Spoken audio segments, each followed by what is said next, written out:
This is the Cool Kids Film Club Podcast. Watch films with us. You gotta have the intro again. There's a little pause before talking.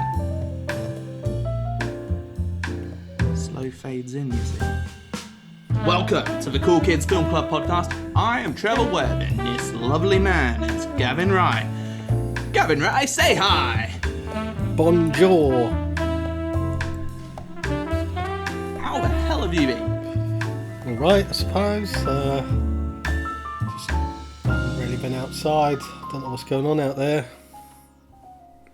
What have you been up to, Trevor? Me? Well, I killed a man. First person ever. The first person ever to be killed? No, that I've killed. All right. Refreshing. Quite relaxing, I'd say. Yeah. Moorish? I mean, I want more. Is it Moorish? Like, I don't know, what's a nice Moorish food? Rice pudding? I wouldn't describe the man I killed and the experience as rice pudding. More of a luxury cheesecake. Oh, yeah. Yeah. I had a Norfolk cheesecake the other day. In the bath, actually. Right. That's the end to that story. It's just like cheesecake, really. Sounds amazing. So yeah, we're back. This is the 5th episode now of the Cool Kids Film Club podcast. And this week we're doing a film that neither of us have to introduce again because we have the person who suggested it, Debbie Webb, who holds the world record for most amount of top trumps ever played successfully in one hand at one in succession. But surely you get to a point and you win. Yeah, but she never lost. Literally, She's never lost. no. Top So like trumps. it's succession, game after game after game. Wow, I know who not to play at top trumps then. And it's not that she hasn't lost like a game; she hasn't lost one hand. She Not even a says hand. speed 9, she wins. Next one, agility 6. Even if she says a low number, the other person has 5. It's just. Does she keep playing still? Does she still Oh yeah, play? still going. Because when I was a kid, I used to. Do you remember Subutio? Yes. Full flick. Yeah, I was quite good at that, and I got to a point where I'd never lost. So, because I didn't want to lose, I just stopped playing, and I haven't played since. I'm a bit like that with Tetris, to be fair. I've never played anyone who would beat me, but I'm afraid to play online. If I play it online, I will lose that crown. So, do you want to... Oh, no, we need to cut to Debbie. Oh, Debbie, yeah. Hi, Debbie! Hey, Cool Kids Film Club. Hey, Trevor. Hey, Gavin. Nice to join you today on your podcast. Like the new logo, by the way. Very cool. Very cool. So, I was very recently nominated as the best web of all time. Debbie Webb. Which I don't mind. That's very cool. Thank you, Gavin. I'm above Elton John, which is pretty cool, and I'm above Robert Webb too, which is super cool. I actually met Robert Webb at my old job when I worked for a production company. I think it was something like a Monday morning. We were just in this elevator and he was just chatting to me about my week, my weekend, what I'd been up to. We got to the top of the elevator, we were just chatting for a bit, and then I walked over to my friends where my desk was, and they were just all looking at me and they're like, how do you know this person? And I was just confused. I was like, what person? Like, do you know this person? Is it somebody I should know? And they explained to me, and I was like, oh, don't know who this person still. No clue. I've actually started watching Peep Show though in lockdown, so I've actually got into it and it's quite funny. So yeah, I'm fully aware of who he is now. So yeah. Anyway, this week my movie got selected. So I'm super happy about that because it's a movie that I want to see. So it gives me a good chance to watch it. So this week's movie is Run. It came out in 2020. It is directed by Anish Chaganty. I'm not aware of anything that he has previously done, but yeah, it seems interesting. It's a thriller suspense movie. It's about a mother and her disabled daughter and their relationship. So the mother is actually played by Sarah Paulson, which is one of the main reasons I wanted to watch this movie, because I love Sarah Paulson. She is an amazing actress. She plays perfectly these dark, mysterious characters, so this film is exactly what she'll be good at. So yeah, she is quite well known for her role in American Horror Story, and very recently the Ratched series in Netflix. She starred as Nurse Ratched. So yeah, she will be well suited for this movie. Her daughter is played by Keir Mills. I don't know of anything that she has done, but she's actually disabled, so I like that they cast a disabled actress to play a disabled role. So yeah, it looks like it'll be a cool movie. Watch it, discuss it, and yeah, enjoy the podcast, enjoy reviewing it. Bye.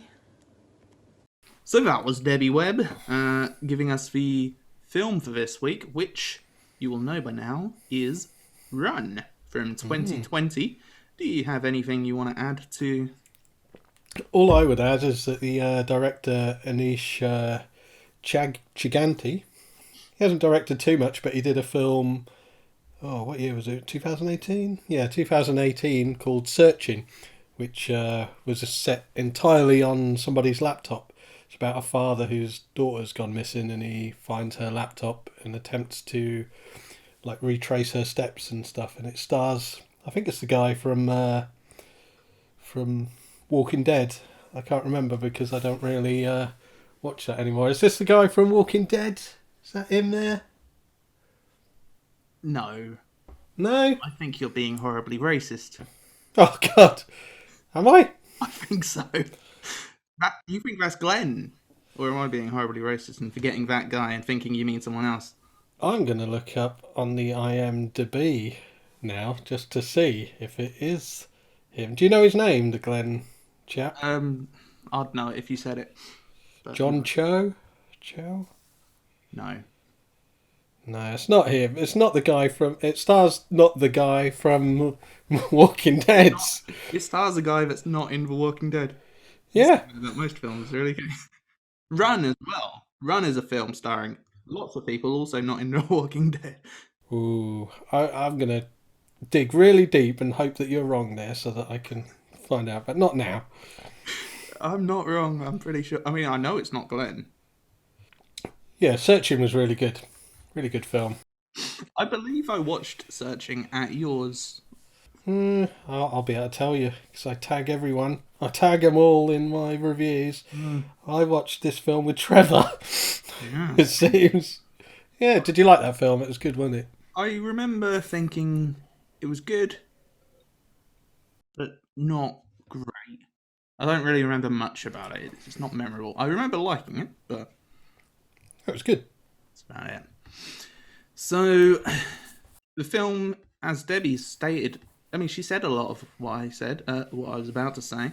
Stars Sarah Paulson from American Horror Story and Keir Mills, who is a genuine wheelchair user in real life, which I quite liked. Yeah, I didn't know that till Debbie said it. No? No. Yes. Should we start the film bit?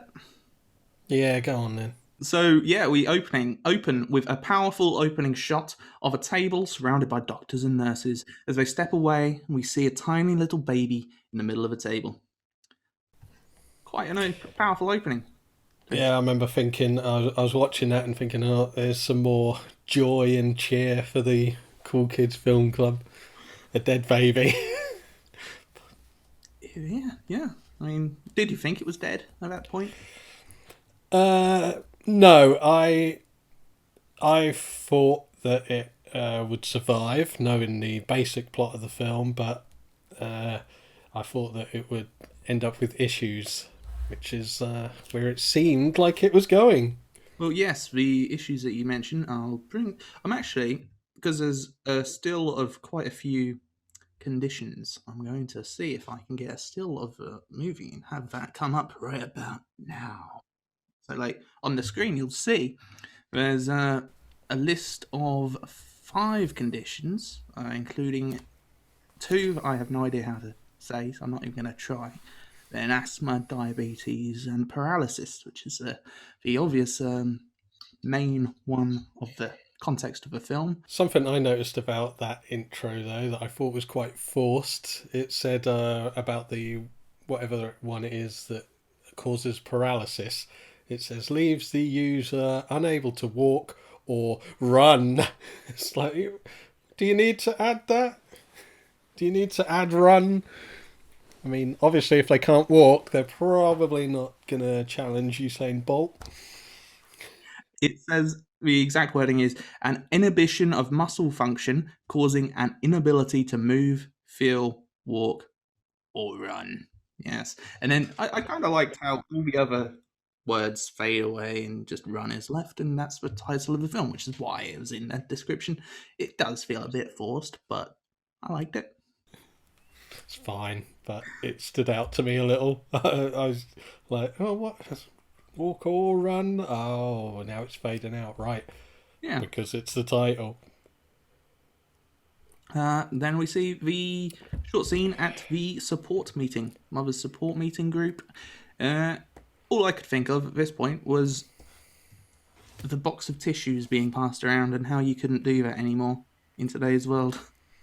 That's the thing about a lot of films is, I don't know, I always seem to watch films and I'm like, oh, they're at a gig. You can't do that. And then it takes a second to realise, oh yeah, this was before the world went to shit. Yeah, but I mean, this is a recent film, isn't it? I mean, I don't know the exact... Yeah, I mean, it came out 2020, but I'm sure it was shot last year, or the year before even, because we're in 21 now. Mm-hmm. Then we see the mother from the first scene. Her name is Diane. She's sat at the back of the room, flicking through her phone, not really looking too fussed about things. Yeah, and then when we do get to talk, well, when the person asks her a question, she appears quite strangely upbeat, saying that her daughter Chloe is going away to college in a few months and that she is essentially looking forward to it, saying that she hasn't managed to date for the last X amount of years, etc. I don't remember any of this. No? No. I don't remember a support meeting at all. It was a very short scene. I've got a dog here that was just growling at me, so... What do you want? Hey! It was early on, actually, when I saw the mother character. It was bothering me for quite some time about who she was.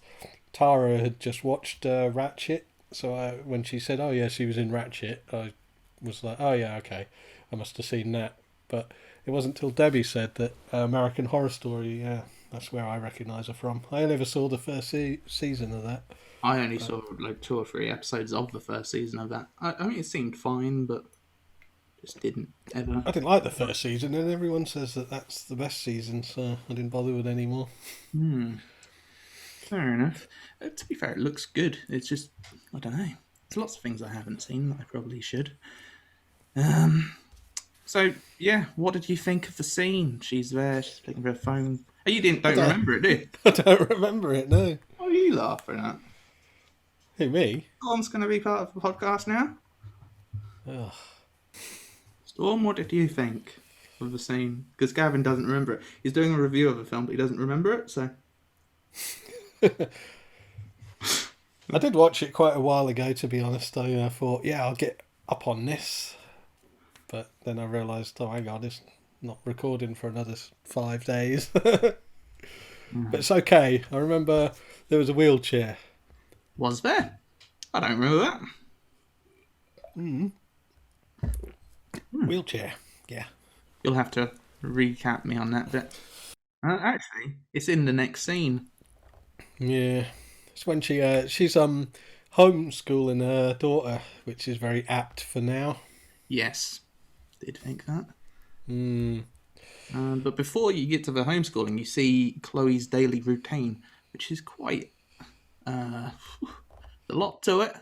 Applying the cream, medication, countless pills, all the things she has to do. She has to go through physical therapy, injections, tests for diabetes, all of this every single day. The film does quite a good job, I felt, of painting this picture of this person that's not living a very easy life. Yeah. And the fact, I mean, it comes up later on that she doesn't seem to have a lot of freedom either.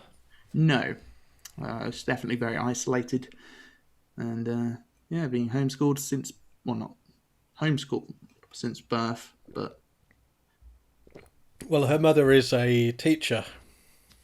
her mother's a teacher. Yeah, because at one point she goes to substitute. I think she's a substitute teacher. I didn't know that. Yeah, that comes up at one point. Then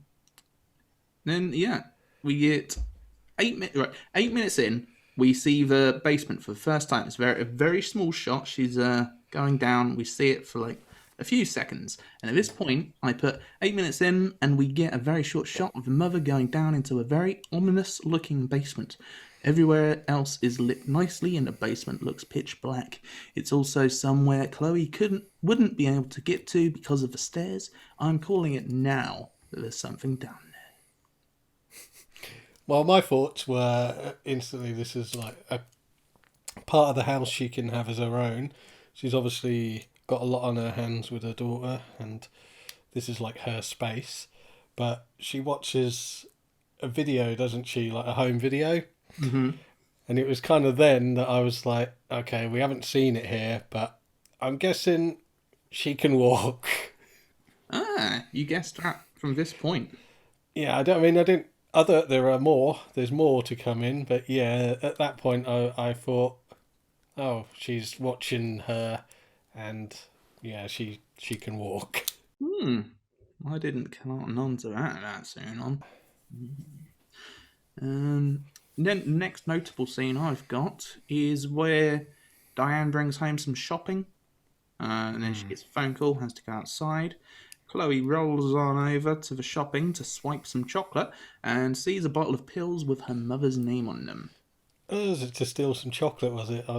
Yeah. I wasn't sure why she just went over. I just assumed shopping's here, get something, but She swiped a big handful of chocolate and put it in her pocket and then saw the pills. doesn't she sees... Is it her mother's name on the prescription to start with? Yeah, because her mother later on says that's the receipt. Yes.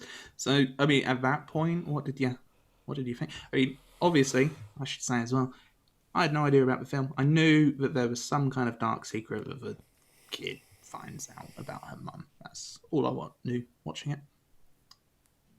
What did you know, and what did you think when you saw the pills? Well, I've written here, keeping her paralysed? ? Yeah, you're right on the ball. I am very clever.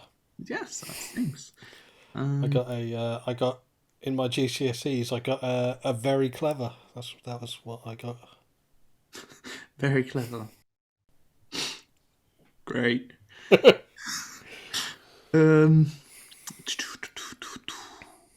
In a later scene, which you've already mentioned, Diane tries to pass off the pills as a new prescription for Chloe. She says that they're her pills and tries to give them to her, but she actually takes them and swallows them, but she does question it, which I liked. In films, a lot of the time, you think, oh, this would just be so much easier if you just asked the question, and they never do, and then they take about 4 hours to get to the point, and it all moves along very slowly and boring. The pacing in this was quite good, I felt. Is it now where she creeps down at night to go on the internet? No, not yet. That's a whole next night. All right. I haven't got anything till then. So this is the first night where she has the pills. She then wakes up the next day, and it was clear that it was something that was making her symptoms worse. When she wakes up and she doesn't take the pills again in the morning, she seemed to be vomiting less in the mornings. Wasn't sure exactly what kind of pills would have that effect, but I knew it was... I figured at that point that the pills were Bad pills. naughty. Then the next day, so this is the morning after, Chloe looks again at the pills, which have now got her name on them. It's been done pretty poorly, and the label peels off easily, revealing the original label, half scratched off, but still legible underneath. So, I mean, at this point, doing that was a bit dumb. On whose part? What? Mother.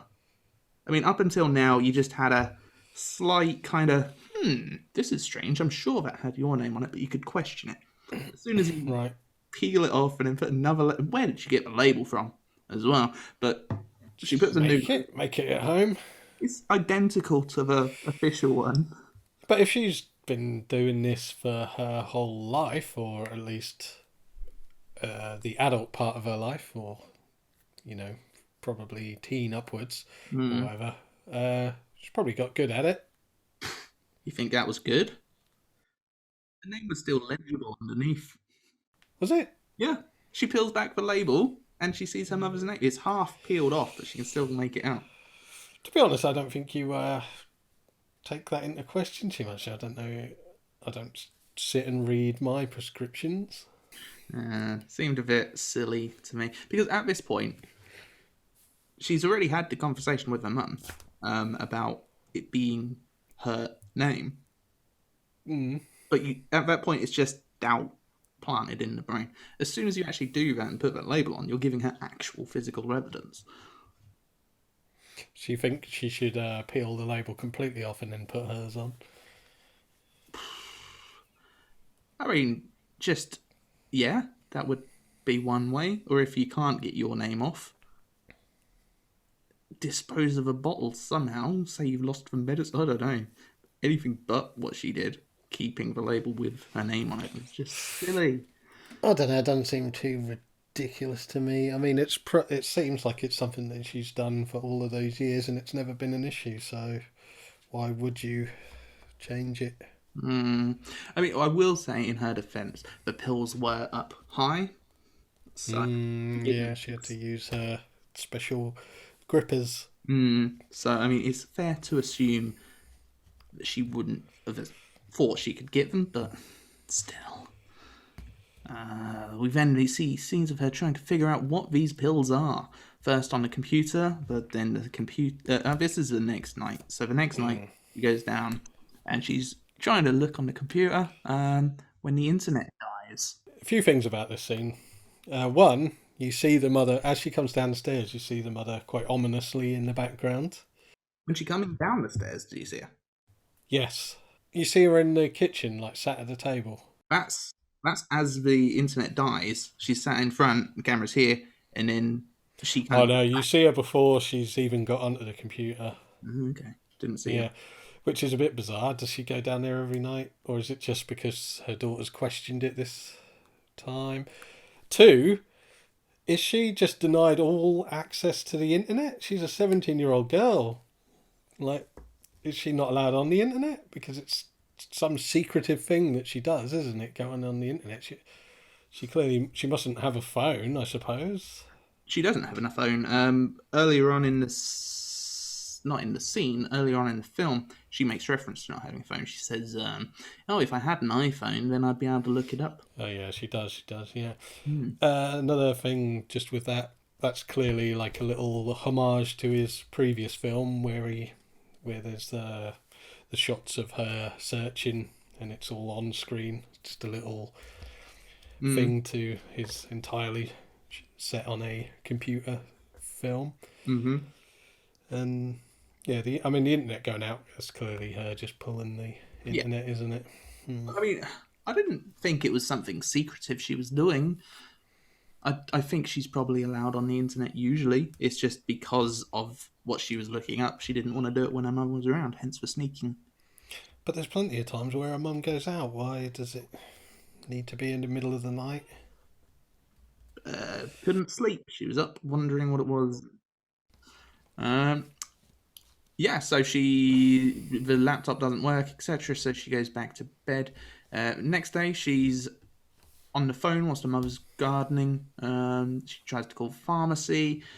They recognise her number, so she hangs up. She does the directory inquiries to find another pharmacy, but then realises that there'll be a charge call, and so she hangs up again. She finally gets through to a random number, and convinces him to tell her what the pills are. Which, how did she know what the pills were called? Because it didn't say on the label. So I paused. It did. It didn't say trigoxin on the label. I'm pretty sure it did. I'll have a still come up on the screen at this point with the label. I feel like it did because I remember nearly writing it down. I paused it the first time you see it, so when it still has Diane's name on it, and it says Diane, whatever her name is, there was no mention of trigoxin on the bill then. I feel like I saw it.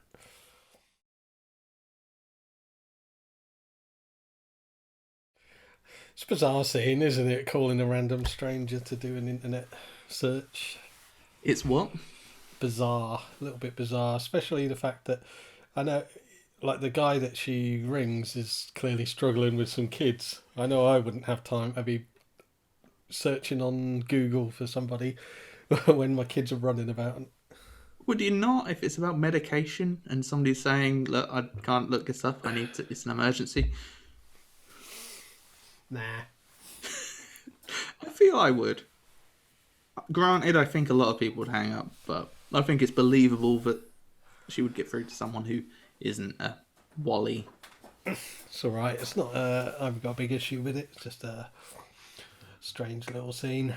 It was fine. Then she figures out the pills that she's been taking, were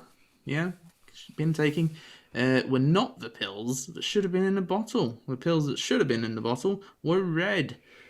So she hangs up and looks down at the pill and says, "What are you?" What does the guy say there for? Heart problems, slowing down the heart, or something to do with the heart. Yeah, that was it. So she is. I guess the mother has done her research and picked a drug that would be believable. Yeah.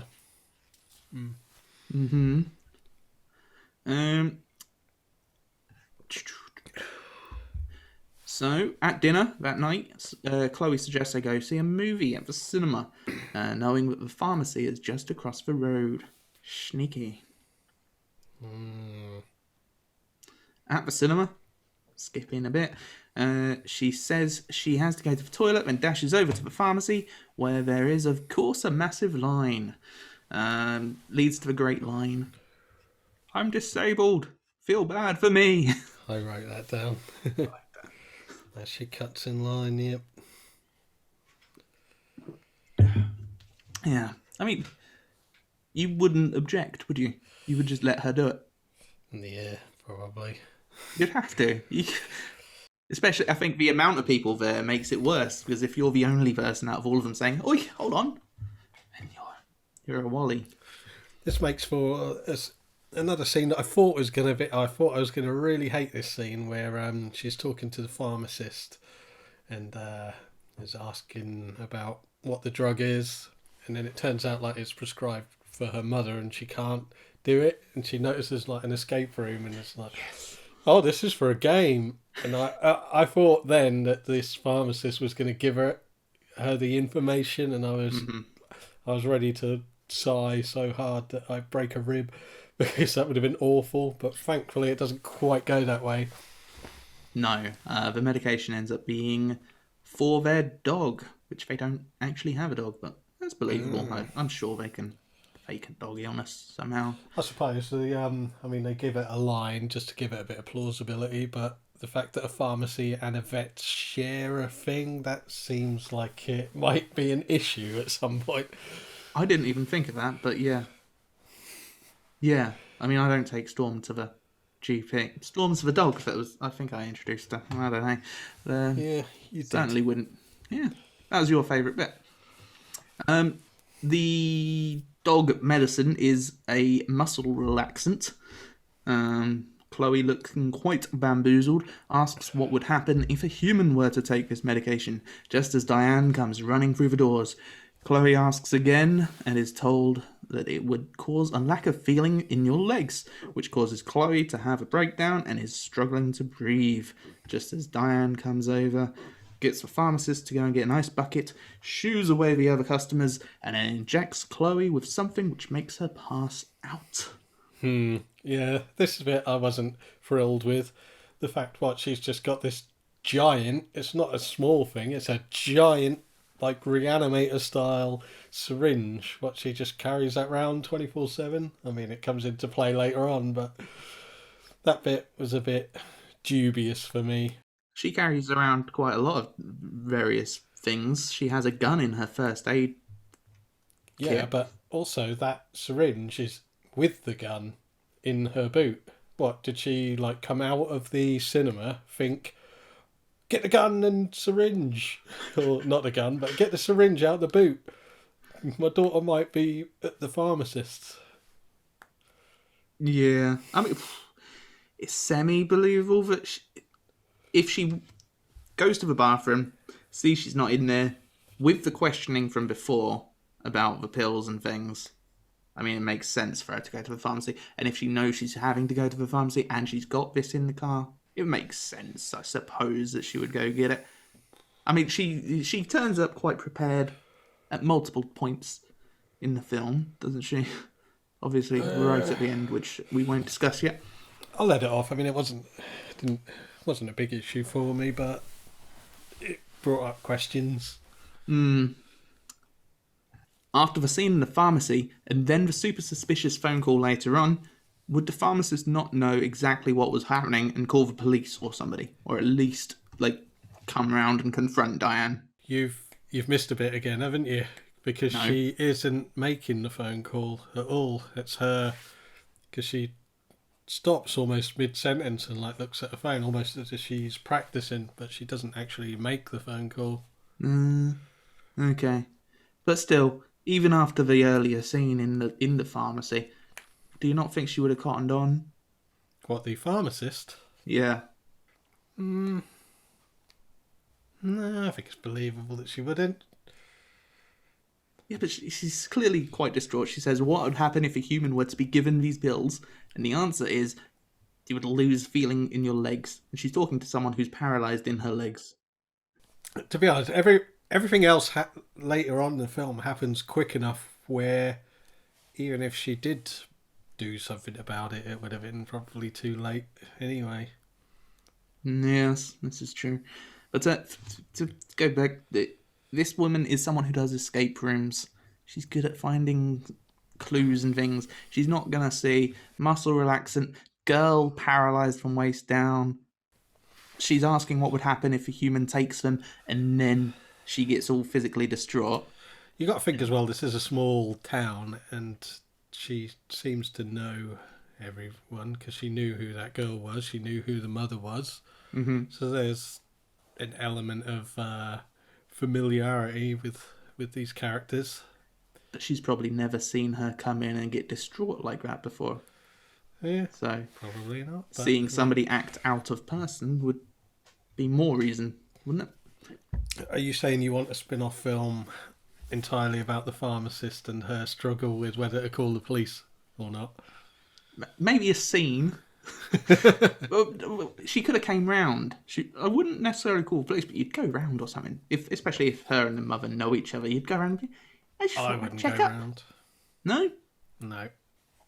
So if Dexter, my son, and you're working in a pharmacy, and my son turns up, he's in a wheelchair, and he's all like, what would happen if someone was to give me pills, these muscle relaxants? And you turn around and say, oh, it'd probably have a similar effect to what's happening to you there in your little wheelchair. And you wouldn't do anything about it. You wouldn't come around and say, Trev, I think maybe we should have a chat about something. No, because I'd probably have checked the security footage and seen you stab him with a syringe, so I'd probably think, I don't want to be stabbed with the syringe, I'll just leave it. Right. Yeah, seemed odd to me, but fine. So, we then see Chloe waking up in her bed and finds out she has been locked in her room, which leads to quite an impressive escape sequence. Quite like that. I like, this bit that you're about to come on to. I quite like, with the fact that you are putting the character in a wheelchair, it's making something that would have been very easy for an able-bodied person to do very difficult, and kind of ramps up the tension. Ramps up the tension. Wheelchair Pun ramps. not intended, yeah. I quite like this scene, and the fact that the actress was genuinely disabled, I felt was quite evident in this. It really helped the feel of it. It felt much more genuine, so you could really see the struggle as she was pulling herself across the rooftop. Oh, like I say, I didn't know who she was, so I just said, good acting. 2 thumbs up for you. She manages to escape the house. She gets in. She's got there's a very unique, she's obviously she's into like technology and stuff, and she's got a quite unique way of breaking a window at the other end. Yeah, I did wonder why she had a mouthful of water. She looked like a hamster. And I also like that because she takes a soldering iron with her and water, and spits the water all over the window and puts the soldering iron on, and it cracks it. I just took the film's word for it that that's real and that would work. I didn't look it up. It makes sense. I mean, direct heat followed by direct cold. I know bottles and things smash if they're freezing cold and you put them in hot water. Yeah, but it's not that cold, is it? I mean, it's been in her mouth for a good couple of minutes. Yeah, fair play. But yeah, I took the film's word for it. Yeah, me too. Oh, and it's a good point here as well. I watched this with Tara, my wife, who is asthmatic, and like she starts to, after this, have a massive asthma attack, and like she finally just gets to her inhaler, and she has one puff and she's fine. And my wife says that one puff would not sort her out at all. She'd need a good few. Are there different levels of asthma? Or different levels of attack? Even if there was different levels, one, that would have been quite an intense one because she's climbing out of a window and in a window and smashing a window. And 2, I'm guessing with the fact that she's got everything quite bad, she's probably got asthma quite bad. Yes, fair enough. But yes, she does manage to escape. She gets out of the house and she's wheeling away down the road when she sees the mailman. I quite like this scene. Mailman played by Pat Healy, who... Did you watch the film? Pat Healy is in... he's the star of a brilliant film called Cheap Thrills that I saw at Fright Fest. Me and Trevor quite often go to Fright Fest together. That's a horror festival in London. And I thought that I'd seen it with him. So I told him, Fran Healy's in this. Not Fran Healy, lead singer of Travis. Pat Healy is in this from that film that you liked. And it turns out, he hadn't even seen it at all. I didn't go that year. No, he didn't go. I still can't remember why I didn't go. I mean, what year was it? Was it 2013? Let's have a look. It was 2013, and obviously Dexter had just been born. So he was quite young, like a few months old, so I sold my ticket. Oh, Pat Healy's also in Velvet Buzzsaw, one of the very, very few films I've ever just turned off and given up on. I can't think of many I've done that to. I know I have, but not many. But yeah, everyone should watch Cheap Thrills. Cheap Thrills is good. I watched the trailer when you said it was a film that I'd seen. It looked very good. I definitely haven't seen it, but I think I will at some point. But yes, he plays the mailman. He does. And yeah, again, I quite liked the writing in this. Like, it seemed believable. I thought she was going to convince him, and then he's going, oh, okay. And then just going, ugh. But no, he doesn't. He stands his ground. And yeah, this is a good scene because while it was happening, I kind of put myself in his position, and it is a kind of, what do? Do you take the girl's word for it? he knew the two again, like a small American town, and there is that. She gives quite a plausible reason for it. New medication. She's not thinking straight. But yeah, he does the right thing, or attempts to. Yeah. I mean, I think in that situation you have to believe the girl, or at least bring her to someone to let somebody else make that decision. Yeah, I mean, I think in the end that's that's going to be the best for everyone, isn't it? Because if the mother is telling the truth, that it would come out. So do the right thing, people. That's my advice. That's the official CKFC word of wisdom for the day. Take people to hospital who ask to go to hospital. So, what happened? What happened to the mailman? He got the old syringe, didn't he? I mean, after that. After that, he got killed. There was blood everywhere. There was as he was getting dragged. Yeah, as he was getting dragged from the shot was like across the hallway. There was like the living room on the left of shot and the stairway on the right. And yeah, there was loads of blood across the floor. She brings him back to her house. Yeah. I missed this completely. Yeah, there's one little shot. It only lasts like 5-6 seconds. She's dragging the body from the bottom of the stairs, which is a bit odd. Maybe she's just dragging him from the door. But yeah, across. And there's loads of blood. I didn't notice any of this. I just saw him get injected. And then I thought the next scene happens, and I wrote... He dead. My theory is that she drugged him with something that would make him forget stuff, then just put him back in his truck. Diane makes reference later to making Chloe forget everything so that they could go back to normal. Perhaps she had invented an injectable version of the Men in Black memory wipe thingy. No, she deaded him. I didn't cotton on to that. Or I presume maybe she just... I don't know, maybe she took some of his blood for later use, but he was leaking. So what should she do with the van? I mean, there isn't much more after. I mean, she probably was more frantic about keeping her daughter around rather than... That was probably right. Thing 1, keep my daughter on my side. Part 2, let's get rid of the mailman. Are you sure she killed him?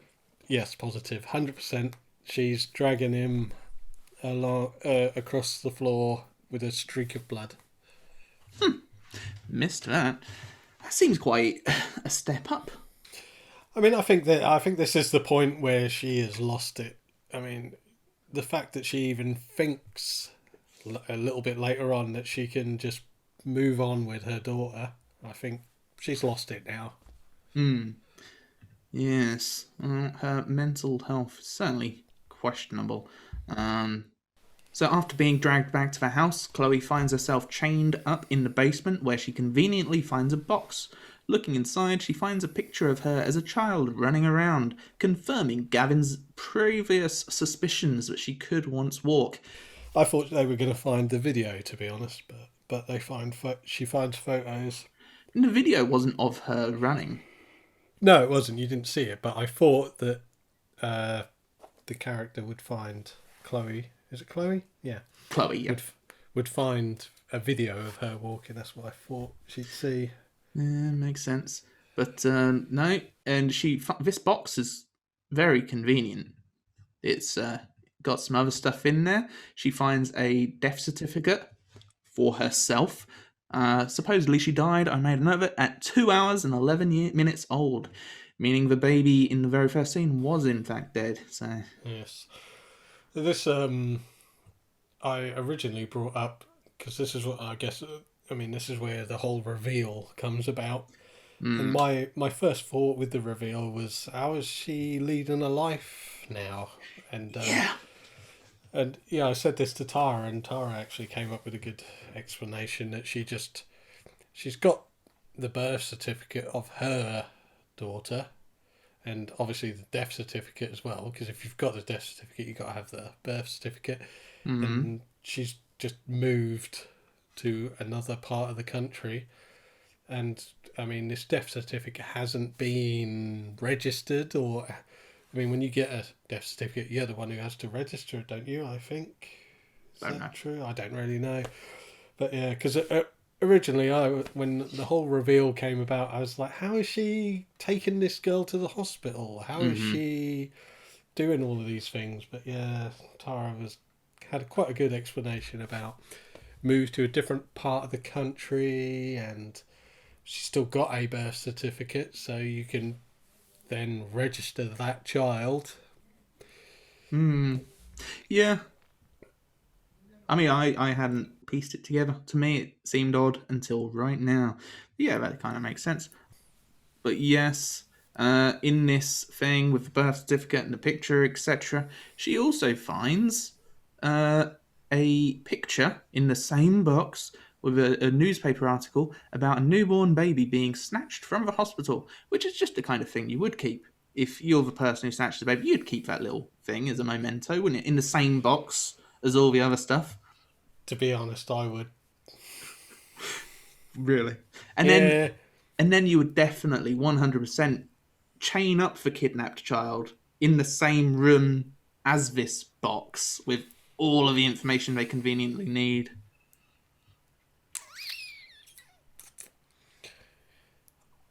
I think at this point, she's clearly not mentally stable. Diane, the mother. Yeah, Diane. I think she's probably, in her head, she is going to explain everything to her anyway. I don't think it's, to her, I don't think it's an issue, her daughter finding out everything. I think she's going to explain everything and attempt to move on from that and say, look how much I love you. I did all of this for you, in her warped mind. So in your mind, she would have came clean about it all? I think she would. I mean, I don't think she intended for her to find all of those documents, but I think she probably would have come clean. Because in her head, she is doing the right thing. She's a good mother in her head. She doesn't see herself as evil and all of this. So I think that she probably would have just been like, look, this is what I did. I wanted a baby. And I mean, she shouts and screams about how she saved her from those other parents anyway. So I think she thinks she's given her this great life. Yes, I mean, yeah, the psychosis of the mother is definitely apparent. I've looked into it. It's a condition called Munchausen syndrome. Yeah, I wrote that down. Where the caregiver kind of invents, but to a point where they believe the illnesses and things of the person they're giving care to. They become, they get off, I suppose, is a lack of a better term, on the dependency of the other person. Yeah, I mean, I took issue with this scene, the whole thing, all the stuff in the same box. And it happened right on the hour mark as well, which is when many films reveal a dark secret of some kind in these films. Unfortunately, in this, it felt a bit forced. Like the writers were trying to stick to a structure without really having a decent idea of how to reveal the information. So they just went, let's just put it all in a box. Okay, I mean, you've got to do it somehow. Why not? Do you not feel lazy? No, I don't think so. I mean, you're making a film that's kind of two characters. It's got to come from either one of the characters finding something or one of them telling. There's no other real way of doing it, is there? I haven't thought about an alternative way of doing it, but I don't know. I don't have an issue with that. Yeah, fair enough. Diane then comes home, and we see Chloe confront her about the picture and the death certificate. Diane tries to reason with her for a bit, but then soon realises things have gone too far. So for me, it was that point where she kind of knew this was no going back. She starts to basically ignore her as she's pleading with her, and she goes over to what I thought was a stove or something, but it seemed strange that it was in the basement. But the thing It's she's just like a little pouring in- portable camping stove. Yeah, fair enough. and she's heating up paint thinner. Did you notice what it was? Yes, I did. I had to pause it to find it out. But yeah, paint thinner, which certainly implies that she was intending to murder the child. No. I mean, definitely not. But I'm not 100%, well, not at all sure what the paint thinner is meant to do. But she's clearly not wanting to kill her because she attempts to kill herself knowing that the mother doesn't want to let go of her. Yeah, so this is the note I made. I said, Chloe drags herself into a room and locks the door. She notices multiple shelves of medicine as Diane unlocks the door and comes in. As she approaches her, Chloe tells Diane that she needs her, then drinks some organophosphate, which has a warning label stating if ingested, call 911 immediately. Smart move. But wasn't Diane just attempting to kill her with a paint thinner? That's what I put. So, I mean, I haven't looked into it, but I feel like, if you're writing a film, there's got to be something that the paint thinner does. What? I don't know. Is that maybe like something to do with her heart? But then why at that point is it like, oh, it's time for the paint thinner? the mother did look up on a Google... How did she look this up? I just remember the scene. She looks up on the computer, a Google search of home neurofurenes, some kind of word like that, which I can't remember what she looks up, but she looks up something, and then she's gone to the DIY store, and that's where she's brought the paint thinner from. So I presume it's something she's found online. Must be. There's something. Neuro is something to do with the brain. Yeah. So she takes the whatever it is and goes to the hospital, and here's where there's a little clue about their past, where the doctor mentions that the doctor's been changed 12 times, which is it's almost like filling plot holes where I had those issues with how is she living with a child that she's stolen. But yeah, clearly she's changing details and doctors at all times to keep people off the trail. Okay. I thought that was quite a nice little small part of the puzzle.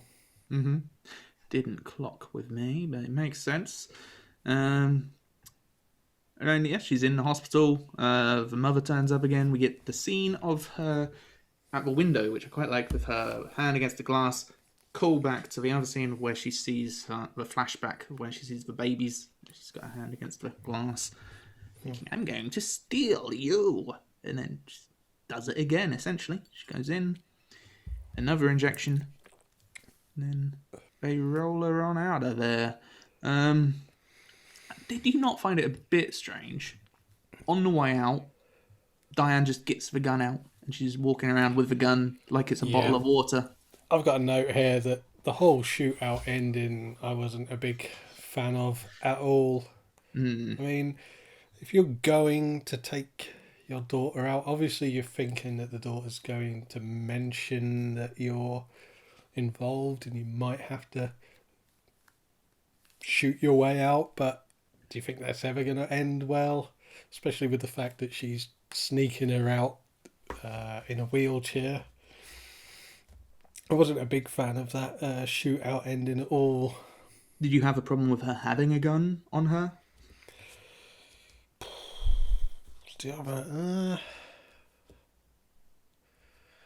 Well, not really, because it's already been established. Maybe if it wasn't established already in the mailman scene, then... I mean, as you say, she's killed that mailman. I don't think sneaking a gun into a hospital is like a step up from that. It's not a step up, but I don't know. I always... I love a good thriller film, but I hate when like a great reveal is told, which... It's a decent reveal here, and I wouldn't say great, but it's a nice reveal. And then quite often a thriller ends in just a big chase scene. It's like, I've got the great ending, the twist, and now we're just running after each other with guns, which is a little bit what this fell into.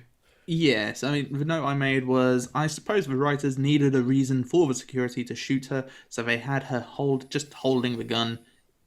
Seemed a bit silly, though. Like, she just had the gun even before the security came. It's not like they came and then she drew the gun and got shot as she was drawing it. She was just walking around with it, just... I think there are better ways to do it. I mean, she stands right at the top of a stairway or a...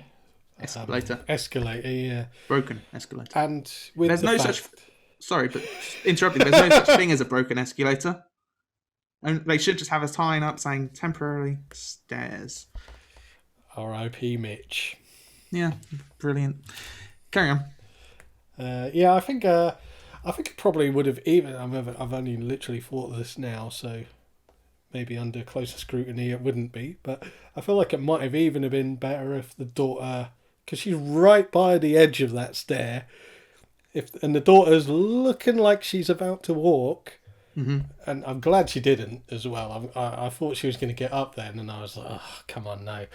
But if she'd have just given her a push and it's her daughter who pushes her down... That would have been more poetic. Mm. Yeah. Or even if she didn't have to kick her necessarily. Could have wheeled into her. Yeah, a little bit of wheelie justice. Wheel forward and just enough to topple her. Yep, I like that ending better. You're officially a better story maker than these people.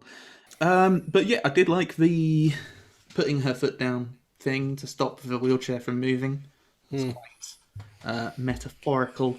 Showing that she's the dominant force now. Won't stand for your shit. Yes. So yeah, then we get the, I guess, kind of prologue, I suppose. Well, is this the 7 years later thing? Was it 7, was it? Yeah, 7 years later, she's been going to this hospital. My first thoughts with this scene, actually, when I first saw it all, she went like wheeling into the correction facility. I thought she was in prison for a second. Did you? Yeah, I was very confused. I was like, why? Yes. I suppose that's why she couldn't be the person who kicks her down the stairs herself. Unless there was no one around. Then she would go to prison. And it wouldn't be the happy ending. Unless there was nobody around and nobody sees it, and then it's just said that she fell. That could have worked. But, in this correctional facility thing, we find out that Diana's still very much alive, and Chloe is going in regularly because she knows all the staff. Some great makeup with her, because for a little while when I first saw her mother, I was like, is that her mother? Because she's very dishevelled and looking worse for wear. She is. In the conversation with her, Chloe mentions that her own child is getting along well with his or her grandparents, which implies that she's tracked down her birth parents. Did you? Oh, I did not notice that at all. Yeah. Missed that. Did you ever wonder, actually, yeah, this is a note I made I forgot to bring up. Did you just assume that Diane was a single parent? Yeah. Yeah. I mean, yeah. I suppose that works. Not even an element of doubt. Is there anything that would imply otherwise?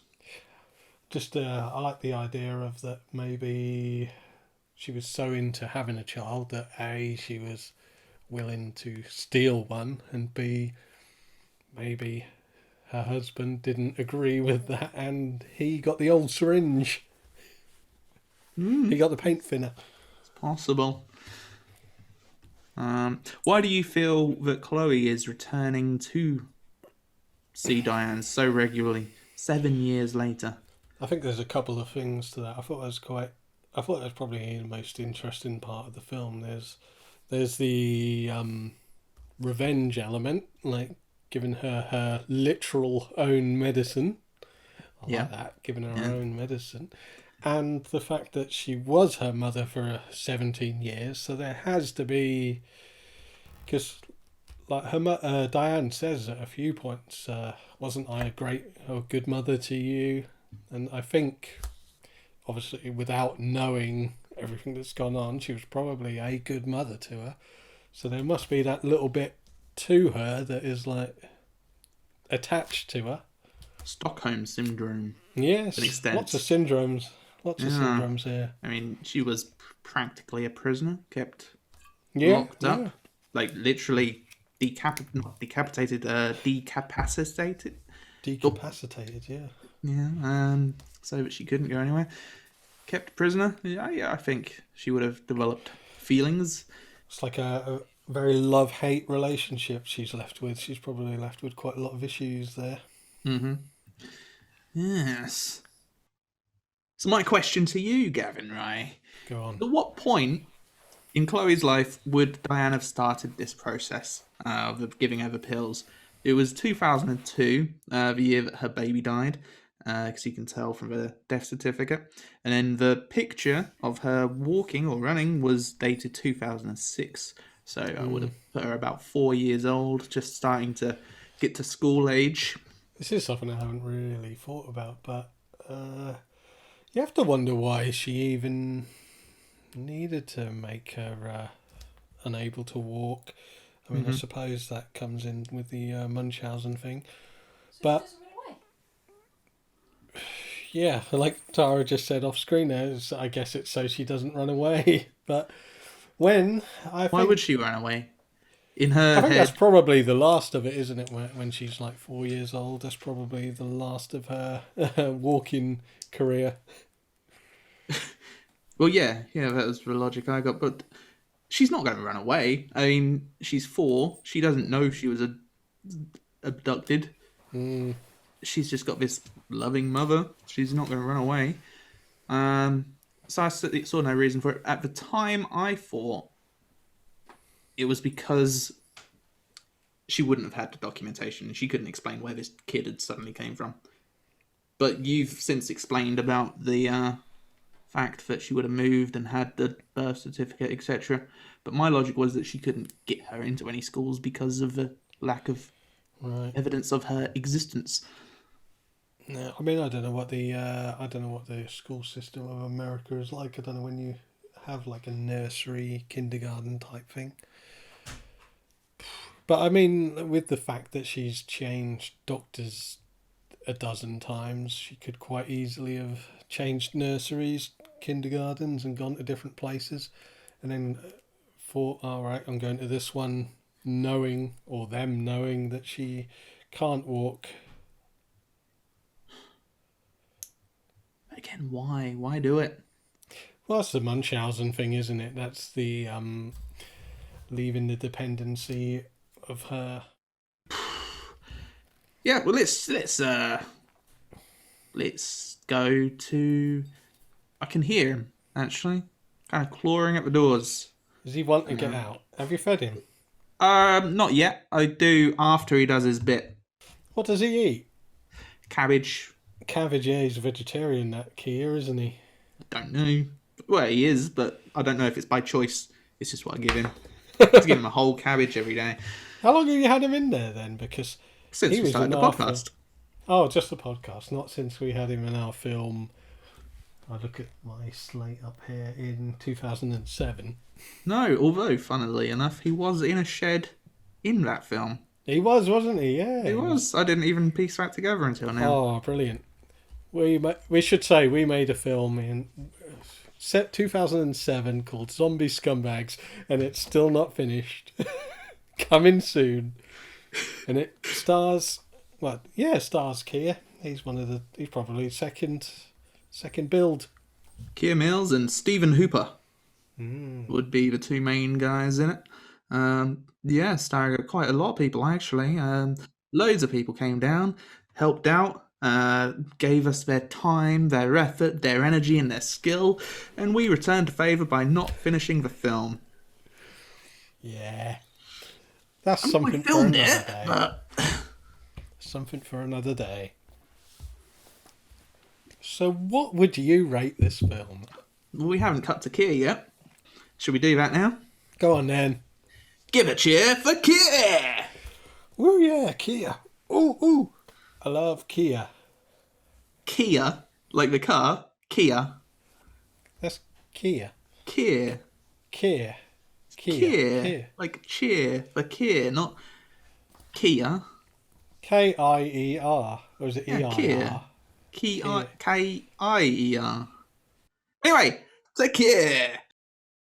Run, released in 2020 on the streaming platform Hulu. You know, the one that we can't get in the UK if you're in the UK, like I'm in the UK. Well, there are ways, but essentially if you do want to watch this movie, you're going to have to get a little bit creative, like a celebrity accountant. This Sarah Paulson vehicle, do we get to say that Sarah Paulson is a vehicle handler yet? Yeah, I feel we should. I mean, she is great, and that is basically my personal specifications met. Eric Roberts' vehicle? Yes. Eddie Marsan vehicle? Yes. Regina King vehicle? Yes. Sandra Oh vehicle? Yes. Orlando Bloom vehicle? No. Thandie Newton vehicle? No. Helen Hunt vehicle? Get out of my face. So this Sarah Paulson juggernaut, bit much maybe, was initially penned for release on Mother's Day 2020. But then COVID made them take the blue end of the rubber to that date and repen it in for November 2020. And it shot to the top of the Hulu chart, becoming their most streamed movie ever, overtaking the rather excellent Palm Springs. And well, you can see why. We humans as a group tend to choose things that aren't necessarily the best for us, whether it be leaders, whether it be food, whether it be film. And that's not to say that this is the worst thing for your eyes. It most certainly isn't. And if you're one of those people that have never seen a horror movie, or maybe you watch like one a year and you still rate Naomi Watts' Ring, so to speak, this may well become one of your most favourite horror thrillers ever. And that's fine. But honestly, much of this movie has been done 100 times before. From the, albeit masterfully handled, opening scene, everything in this movie is pretty much signposted throughout. And don't get me wrong, sometimes this adds to the sense of knowing dread. You know, grab the cushion, you know what's coming next. But sometimes, when a director spends 10 minutes building up to something that you know is coming, it can get a little bit tedious and, well, frustrating. Much like an M. Night Shyamalan twist. Speaking of frustration, if the representation of the American directory inquiries is even 50% realistic in this movie, it is no wonder that some Americans seem to be a little bit, well, volatile. I'm all of a sudden a little bit more forgiving to, I don't know, silly things like the attempted overthrowing of democracy or the protection of the KKK. In fact, I'd go so far as to say I'm surprised there aren't more home shootings if that's the sort of stuff that they have to deal with. Am I being scurrilous? Although no wonder our hero decides to give up on that and phone a complete stranger to try and ask for help, even if she has to do a bit of brief counselling first. Now, you heard me right. She phones a complete stranger for information.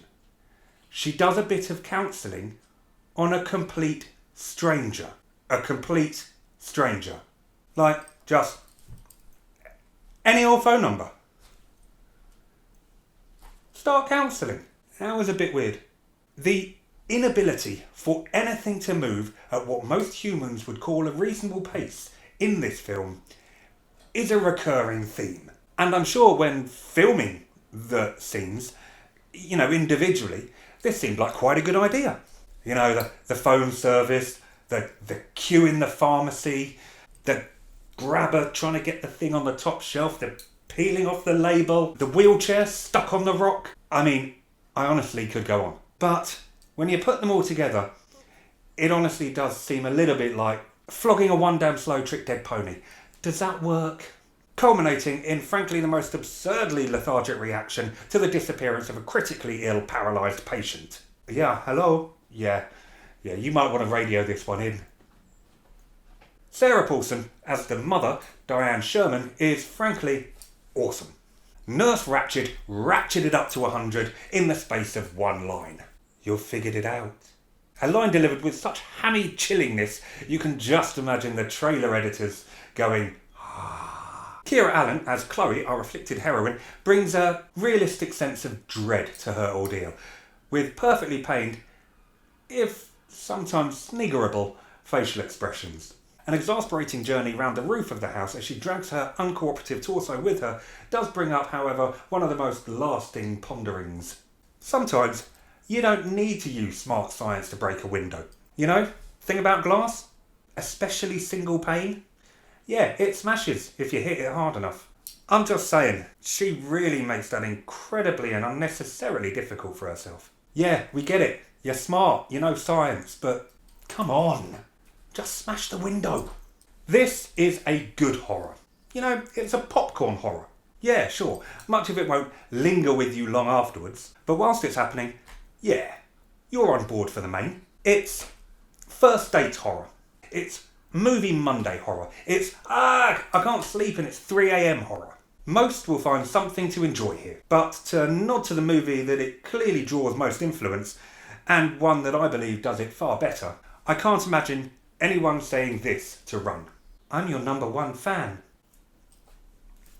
Layers.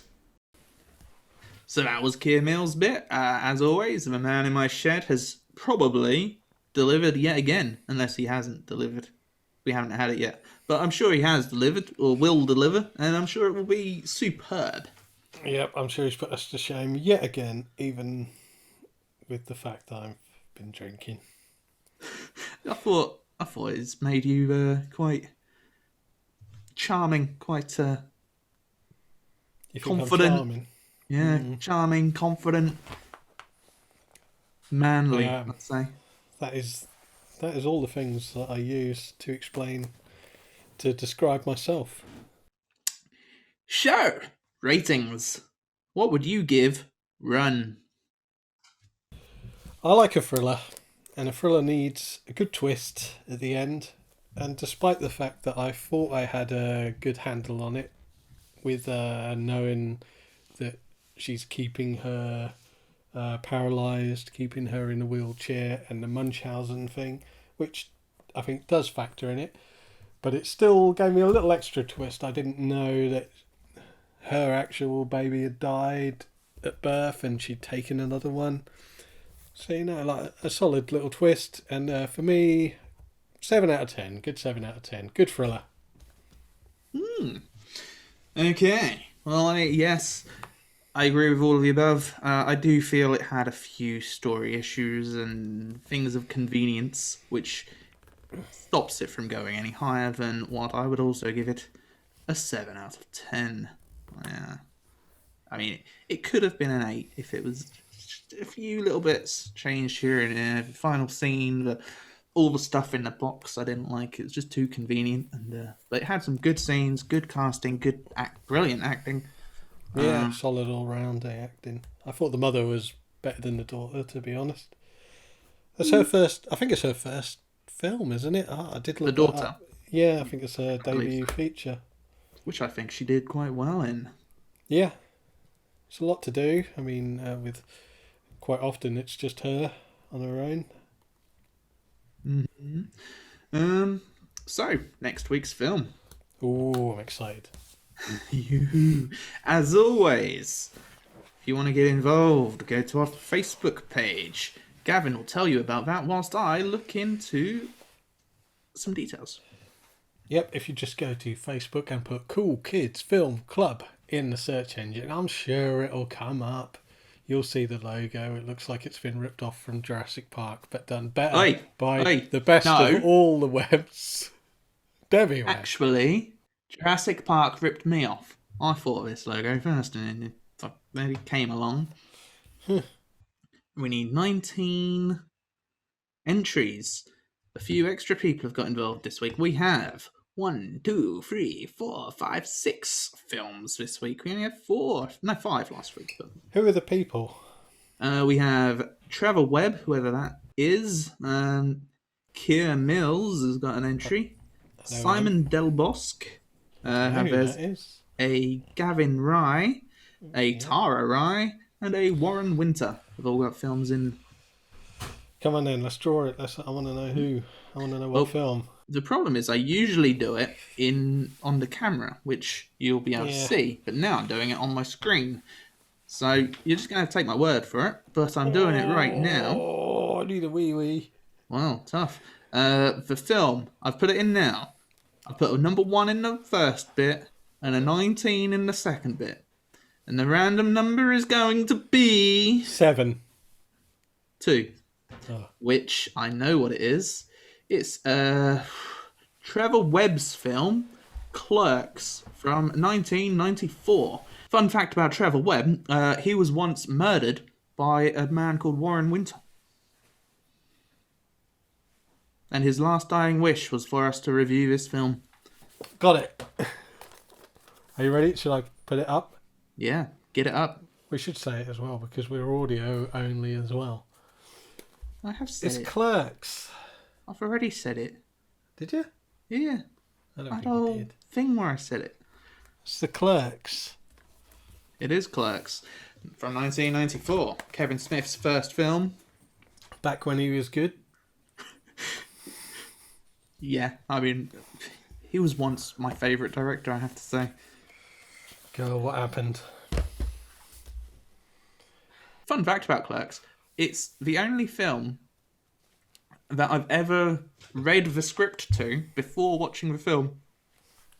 You read the script before you saw it for the first Yeah. time? Yeah, I was a Kevin Smith fan. I liked some of his other films. I saw Jay and Silent Bob Strike Back first, and then was looking into the other ones. And for some reason, I couldn't find Clerks anywhere. This was quite a while ago, obviously. And yeah, I couldn't find it.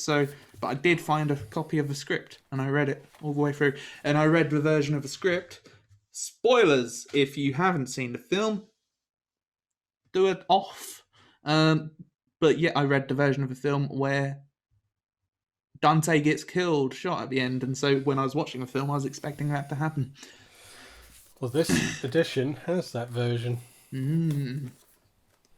Right. Which, if that happened, we wouldn't have got a Clerks 2, and that would have been a shame. True, yeah. Let's wrap this up because I am close to defecating my underslacks. No. Well, I'm going for a wee then. Do you want to say bye first? Bye, everyone. It's been really nice talking to you. Bye!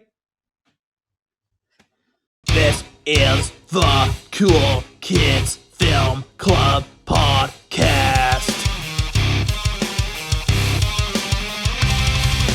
Watch films with